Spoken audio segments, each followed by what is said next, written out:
Welcome, welcome, and thank you for joining me today.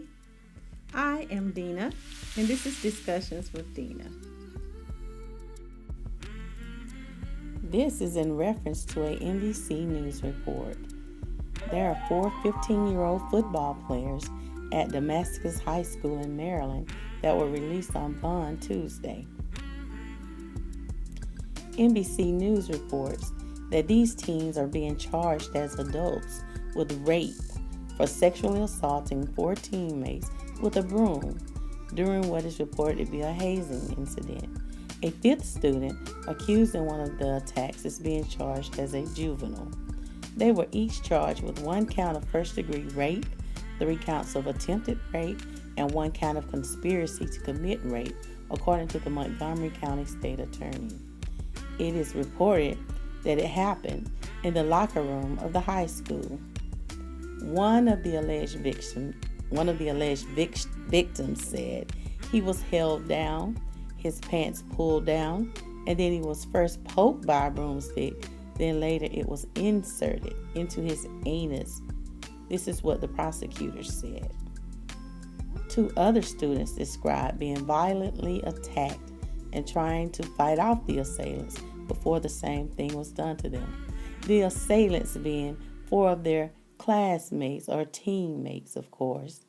One of the accused suspects said that the broom started from generations ago and freshmen were the ones targeted. The principal of Damascus High School is said to have reported this assault to police on November 1st, and the superintendent of Montgomery County Public School District said in a statement that the district is cooperating with police and providing support for Damascus High School students. I would like to know what kind of support they are providing, exactly detailed. What kind of support is it?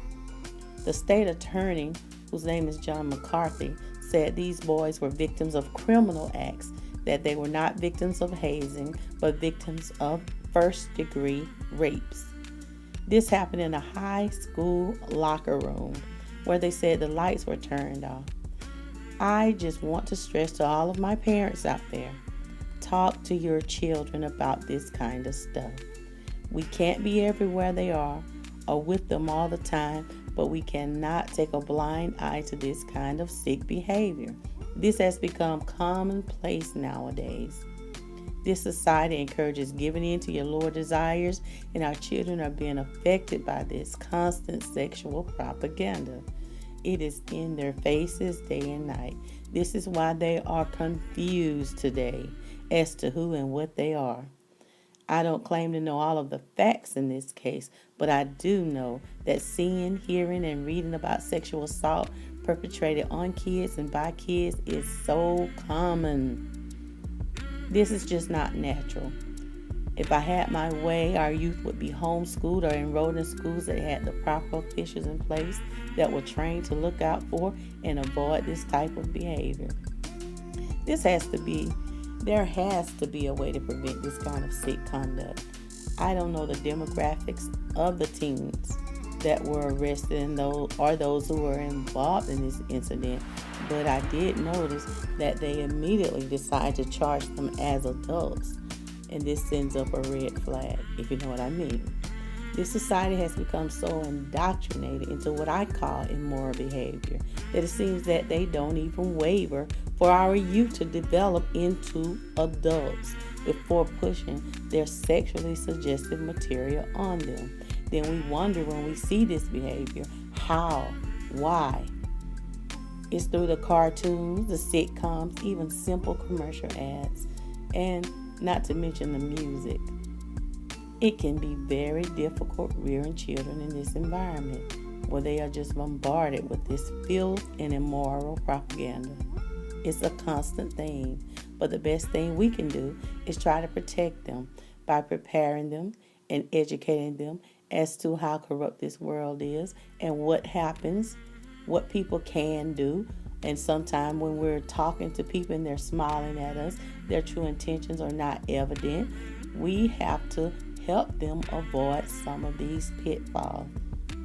We have to let our children know what to do if they're faced with these situations and teach them that it is not normal behavior and it's not something that they must allow just to be accepted into a group or to be accepted by others.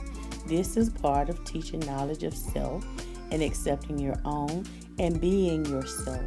We have to change the narrative in our homes, our schools, and in our environment.